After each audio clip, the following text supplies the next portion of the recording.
Leviticus 7, the guilt offering. These are the regulations for the guilt offering, which is most holy. The guilt offering is to be slaughtered in the place where the burnt offering is slaughtered, and its blood is to be splashed against the sides of the altar. All its fat shall be offered, the fat tail and the fat that covers the internal organs, both kidneys with the fat on them near the loins, and the long lobe of the liver, which is to be removed with the kidneys. The priest shall burn them on the altar as a food offering presented to the Lord. It is a guilt offering. Any male in a priest's family may eat it, but it must be eaten in the sanctuary area. It is most holy. The same law applies to both the sin offering and the guilt offering. They belong to the priest who makes atonement with them. The priest who offers a burnt offering for anyone may keep its hide for himself. Every grain offering baked in an oven or cooked in a pan or on a griddle belongs to the priest who offers it, and every grain offering, whether mixed with olive oil or dry, belongs equally to all the sons of Aaron.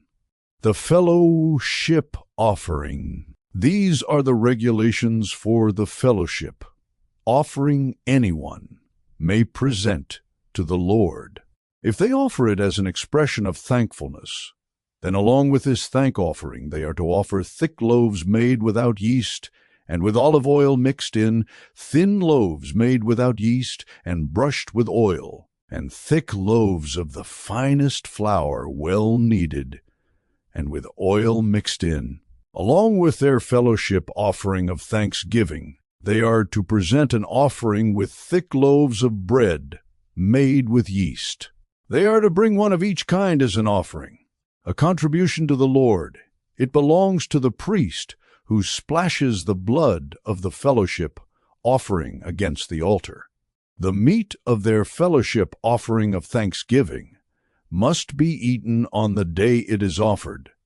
They must leave none of it till morning. If, however, their offering is the result of a vow or is a free will offering, the sacrifice shall be eaten on the day they offer it, but anything left over may be eaten on the next day.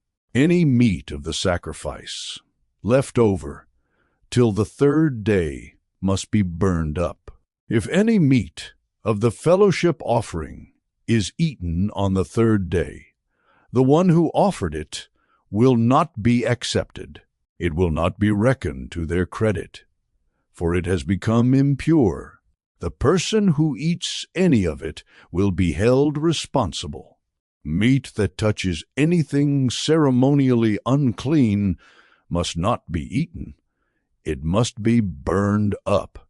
As for other meat, anyone ceremonially clean may eat it.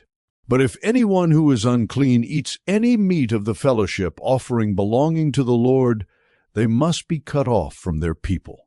Anyone who touches something unclean, whether human uncleanness or an unclean animal, or any unclean creature that moves along the ground, and then eats any of the meat of the fellowship offering belonging to the Lord, must be cut off from their people. Eating fat and blood forbidden. The Lord said to Moses, "Say to the Israelites, do not eat any of the fat of cattle, sheep, or goats. The fat of an animal found dead or torn by wild animals may be used for any other purpose, but you must not eat it. Anyone who eats the fat of an animal from which a food offering may be presented to the Lord must be cut off from their people. And wherever you live, you must not eat the blood of any bird or animal.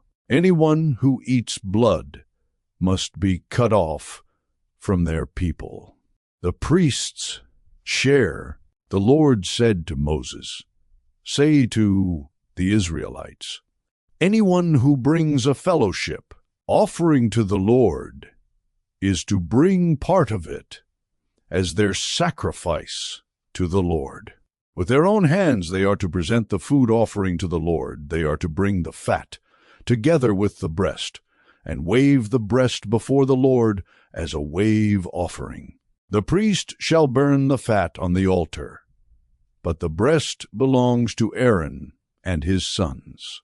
You are to give the right thigh of your fellowship offerings to the priest as a contribution.